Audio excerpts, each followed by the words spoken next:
चंद्रपूर जिल्ह्यातील नागभीड तालुक्यातील रोशन कुडे या शेतकऱ्यांची अवैध सावकाराला पैसे देण्यासाठी किडनी विकून अवैध सावकाराला पैसे दिले होते. हा प्रकरण जय महाराष्ट्रने भारत देशासमोर सर्वात अगोदर आणलं आणि त्यानंतर प्रशासन ने आपले तपासाचे चक्र फिरवले आहे.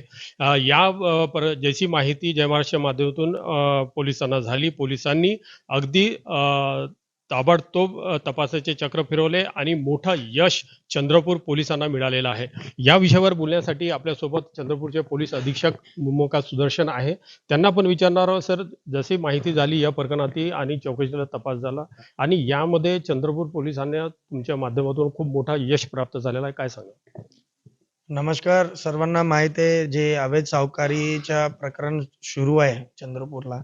ब्रह्मपुरीला आम्ही एक गुन्हा दाखल केला होता आणि तपास दरम्यान निष्पन्न झाला की रोशन कुडे त्याने स्वतःच्या किडनी कंबोडियामध्ये काढलेला होता म्हणून जे समोर आलेलं आहे. त्या अनुषंगाने आम्ही SIT स्थापन केला होता आणि SIT मध्ये जे टीम्स आहे, लोकल क्राईम ब्रांच टीम, त्या अनुषंगाने आम्ही मुख्य आरोपी कृष्णाला अटक केलेला आहे. नंतर जे साथीदार होता त्यांचे हिमांशू भरद्वाज, ते हा रोशन कुडे आणि साथीदार 4 लोकांना डोनर्स त्यांना कंबोडियाला घेऊन गेला आणि त्यांच्या किडनी ट्रान्सप्लांट झाल्यानंतर ते परत घेऊन आला.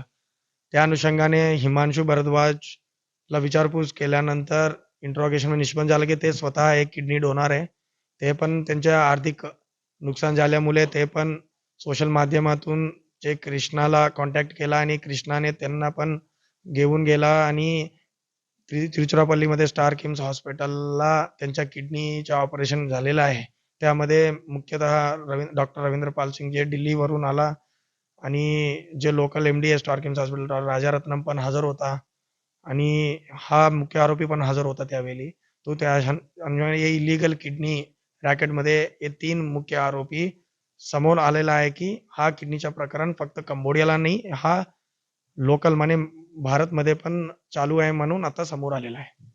नक्कीच जे किडनी विकणारे जे लोक आहे त्यांच्यासोबत राजस्थान, बिहार, पंजाब आणि उत्तर प्रदेश इथलेही लोक होते. ते चंद्रपूरला येणार होते. त्यांच्याकडून काही बयान आलेला आहे आणि त्यांनी काल जे लोक कंबोडियाला गेला होता हे विक्टीम सोबत, तो त्या अनुषंगाने त्यांच्या पण साक्ष बयान आता घेत आहे. बट प्रथमदर्शनी दिसून येत आहे की त्यांच्या पण किडनी काढलेला होता कंबोडियाला. त्यांच्यासोबत हिमांशू भरद्वाज होता तो आणि त्यांना पण असा पैसे भेटला म्हणून ते पण कबूल केलेला आहे. तो त्यांच्या मेडिकल एक्झामिनेशन चालू आहे आता. त्यांचा बयान घेऊन आम्ही त्या अनुषंगाने कंबोडिया लिंक सापडलेला आहे. तरी पण ते लोकल लिंक सापडलेला आहे हिमांशू भरद्वाज म्हणून. तो कृष्णाने कबूल केला आणि हिमांशू पण कबूल केलेला आहे की हा किडनी रॅकेट या इंडियामध्ये चालू आहे आणि तो मुख्य भूमिका ठरत आहे की कृष्णा मेन एजंट आहे आणि ते हा सोशल मीडिया माध्यमातून जे लोक डोनेट करण्यासाठी जे मेसेज करतात, ते अप्रोच होतात, त्यांना ते घेऊन हा हॉस्पिटलला आता समोर आला की एक डोनरचं नाव निष्पन्न झाला आणि कोणते हॉस्पिटल ते पण निष्पन्न झालं आणि कोण डॉक्टर सहभाग आहे ते पण निष्पन्न झालेलं आहे. आता हे प्रथम प्रथम स्टेजवर आहे तपास. ते तपासमध्ये अजून निष्पन्न व्हायचेही किती डोनर्स आहे, किती हॉस्पिटल्स आहे, किती एजंट्स आहे, ते अजून निष्पन्न होणं बाकी आहे. आंतरराष्ट्रीय बाजारपेठेत एक किडनीची किंमत 1 कोटी रुपये जवळपास मानली जात आहे. आणि आपल्या जे रोशन कुडे होता याला फक्त 8 लाख रुपये देण्यात आले.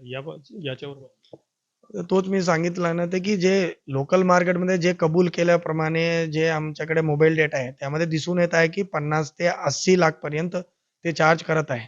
त्या अनुषंगाने डॉक्टरचा किती चार्जेस आहे, हॉस्पिटल किती चार्ज करत आहे, एजंट किती घेत आहे आणि फायनली डोनरला किती भेटत आहे ते तुमच्या समोर ठेवलेलं आहे की हिमांशू भरद्वाज केसमध्ये त्यांना किती पैसे भेटलेले आहे आणि किती डॉक्टर्स घेतलेला आहे. तो हे सिर्फ प्रथम स्टेजवर आहे. तो अजून समोर डोनर्स आल्यानंतर माहीत पडलं की एकच किडनी जे काढण्याच्या प्रक्रियेमध्ये किती पैसे इन्व्हॉल्व्ड आहे ते अजून निष्पन्न होणं बाकी आहे. रोशन कुडेची मागणी आहे की जे पैसे दिलेले आहे त्याला आर्थिक त्याची परिस्थिती खराब आहे, ते पैसे मिळाले पाहिजे. ते याच्यावर आपल्याकडून कसं ते आमच्या भूमिका आहे जे तपास करण्याचे आम्ही योग्यरित्या तपास करणार आहे आणि ते कोर्टामध्ये समोर करणार आहे. जे पद्धत आहे दुसरा डिपार्टमेंट पाहिजे तो DDR टीम आहे. त्यांच्याकडे काही माहिती असतील की ते अवैध सावकार मुले त्यांनी ते विकून घेतलेलं आहे म्हणून. ते कोर्टासमोर ठेवणार आहे. जे योग्य पद्धती तपास झाल्यानंतर असा निष्पन्न होत आहे की हे दबावामुळे त्यांनी विकलेला म्हणून समोर आला तर त्यांच्या परत करण्याचा अधिकार त्यांच्याकडे आहे आणि कोर्टाकडे पण आहे.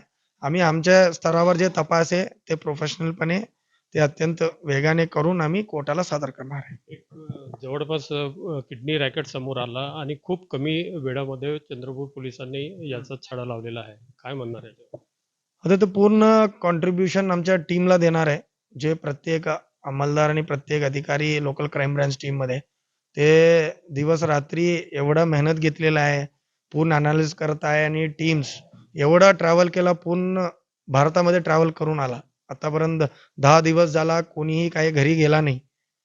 एवढ्या टीम्स ठिकठिकाणी गेलेला आहे आणि तिकडे पण आमच्या एन्क्वायरी चालू आहे. आता जे मेहनत घेतलेले आहे त्यांचा रिझल्ट आताच तुमच्या समोर दिसत आहे की आम्ही हे इंडियामध्ये जे रॅकेट जे निष्पन्न करण्यामध्ये मुख्य भूमिका लोकल क्राईम ब्रांचच्या अधिकारी आणि अंमलदारने केलेला आहे. त्यांच्यासाठी मी मनापासून त्यांना कौतुक करतो. जय महाराष्ट्राने ही बातमी सर्वात अगोदर झाली त्याच्याबद्दल काय? आणि तुमच्या बातमीच्या आधी त्यांना आमच्या समोर आला होता आणि जे चौकशीमध्ये ते पण सहकार्य करणं अपेक्षित होतं ते नव्हता. नंतर आमच्या वरिष्ठ अधिकारी ॲडिशनल एस-पी साहेबांना पण आम्ही निरोप दिले होते की तुम्ही या तपासमध्ये तो जास्तीत जास्त सहकार्य करण्यासाठी प्रयत्न करू. तरी पण तुम्ही लोकांना जे व्हायरल केलेला होता त्या अनुषंगाने काय आहे ना, ते रेग्युलर लीगल प्रोसिजर फॉलो करणं जो आम्हाला पण वेळ लागेल आणि ते समोर आलेलं नाही. बट तुमच्या माध्यमातून जे आलं तर नंतर जे आतापर्यंत जे समोर येत आहे ते कॉन्ट्रिब्युशन तुम्हाला पण द्यावा लागेल. तो धन्यवाद बोलतो. नक्कीच आपण बघितलं की कमी वेळामध्ये चंद्रपूर पोलिसांनी या किडनी रॅकेटचा छडा लावला आहे. अनवर शेख, जय महाराष्ट्र न्यूज, चंद्रपूर.